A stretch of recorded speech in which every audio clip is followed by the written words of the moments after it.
ગાંધીધામની MP Patel કન્યા વિદ્યાલયમાં ધોરણ 10માં અભ્યાસ કરતી વિદ્યાર્થિનીઓને ટીટનેસ અને ડિપ્થેરિયાનું રસીકરણ કરવામાં આવ્યું હતું. અહેવાલ એમપી પટેલ કન્યા વિદ્યાલયમાં ધોરણ 10માં વિદ્યાર્થીઓને ટીટનેસ અને ડિપ્થેરિયાનું રસીકરણ કરવામાં આવ્યું હતું. ગુજરાત એજ્યુકેશન સોસાયટી સંચાલિત એમપી પટેલ કન્યા વિદ્યાલયમાં સરકારના આદેશ મુજબ ગાંધીધામ રામબાગ હોસ્પિટલની ટીમ દ્વારા ટીટનેસ અને ડિપ્થેરિયાનું રસીકરણ કરવામાં આવ્યું હતું. ધોરણ 10માં અભ્યાસ કરતી વિદ્યાર્થિનીઓનું રસીકરણ કરવામાં આવ્યું હતું. રસીકરણના કાર્યક્રમમાં taluka health officer doctor Dinesh Sutariya, doctor Bharatbhai, BRC Laljibhai Thakkar, શાળાના આચાર્ય કૈલાસ ચિત્રોડા વગેરે માર્ગદર્શન આપ્યું હતું.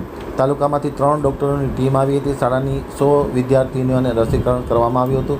શાળાના ધોરણ 10ના 3 વર્ગો છે. તેમાં વર્ગ શિક્ષક ચેતના પટેલ, સંજય પટેલ, રીના પટેલ સાથે જ્યોતિબેન સિંધવ, ભારતીબેન ભરવાડ અને બીએડની તાલીમાર્થીઓ, શાળાની જીએસ તથા અન્ય વિદ્યાર્થીઓને શાળાના આચાર્ય કૈલાસબેન ચિત્રોડા વગેરે સહયોગ આપ્યો હતો. તાલુકા હેલ્થ ઓફિસર અને એમઓએચ ગાંધીધામ મ્યુનિસિપાલિટી આજે એમપી પટેલ સ્કૂલની અંદર ટીડી રસીકરણનો કાર્યક્રમ હતો, જેમાં ટીડી 10 એટલે કે 10 વર્ષ અને ટીડી 16 એટલે કે 16 વર્ષની બાળકોને આ રસીકરણનો કાર્યક્રમ હતો. એમાં સ્કૂલ પ્રશાસન દ્વારા ખૂબ જ સારો સહયોગના કારણે 100% કામગીરી થઈ છે.